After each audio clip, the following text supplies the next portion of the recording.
Nah, salah satu penyebab dari mobil truk canter, terutama truk canter Euro 2 yang lama ini teman-teman ya, yang mesinnya masih 4D34, kalau yang terbaru kan 4V21 ya, yang sudah common rail.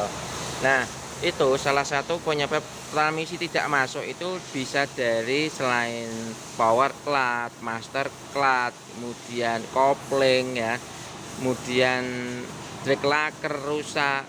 Nah, ini salah satunya adalah dari transmisi itu sendiri. Transmisinya kita lihat saja, karena mungkin dia salah satunya mungkin nggak pernah ngerawat oli ya. Jadi olinya itu yang seharusnya diganti setiap 30.000 km, dia tidak diganti, akhirnya olinya lama kelamaan tidak menjadi pelumas. Kemudian yang kedua, bisa jadi cara pengoperasian atau cara penggunaan dari driver atau sopir itu sendiri. Oke, kita langsung lihat karena untuk ini sudah di overhaul ya. Nah, ini sudah di overhaul teman-teman. Jadi ini terlihat bahwa sebelum dilakukan pembongkaran, sini tuh ada oli bocor. Kalau kita lihat, kita gini-giniin ya, kotak-kotak gitu, itu oli transmisi. Jadi oli transmisinya itu masuk ke ini bagian kopling.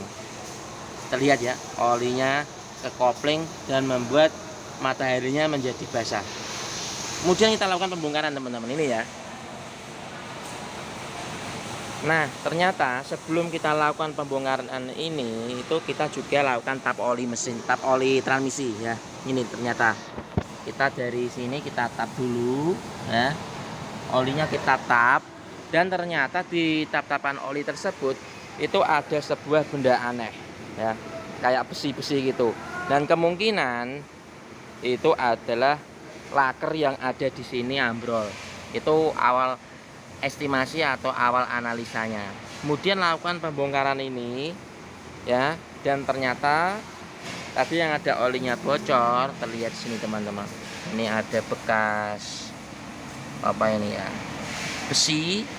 Dan setelah kita analisa dengan cara seksama, ada bagian yang terkena benturan bearing atau laker yang ambrol. Ini teman-teman ya, terlihat ya. Ini adalah gotri atau ball bearing yang ngantem dari rumah cash dari transmisi ini. Kita lihat lebih dekat. Nah, terlihat ya. Ini bonyong ngantem. Akhirnya oli transmisi masuk ke sini, membuat oli juga ke kopling. Makanya timbul yang di bawah tadi ada rembesan oli. Baunya menyengat, khas bau oli transmisi. Nah, itulah teman-teman. Jadi kalau Anda punya truk ya, yang pertama selain merawat oli mesin dan oli filter, itu yang perlu dilakukan adalah merawat oli transmisinya. Oli transmisinya diganti setiap 30.000 km, diganti secara berkala, termasuk juga oli gardannya, agar nanti tidak menjadi rusak ya, terutama gear-gear atau bearing yang ada di dalam sini. Karena kalau sudah rusak ambrol seperti ini ya, ngantem sembarang dengah ini, akhirnya nanti Anda timbul biaya banyak. Oke, besok kita lihat kondisi dari transmisi ini, dalemannya bagaimana, apa yang rusak, apa yang nanti akan kita perlu ganti ya teman-teman ya.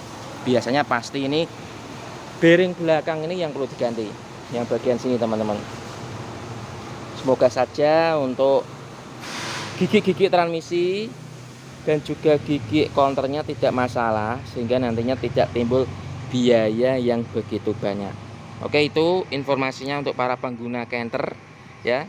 Jangan lupa ganti oli secara berkala, oli transmisinya, kemudian cara penggunaan transmisi yang benar agar tidak terjadi kerusakan, terutama di area transmisi itu sendiri. Oke, salam dari saya Mas Edi dari dunia otomotif.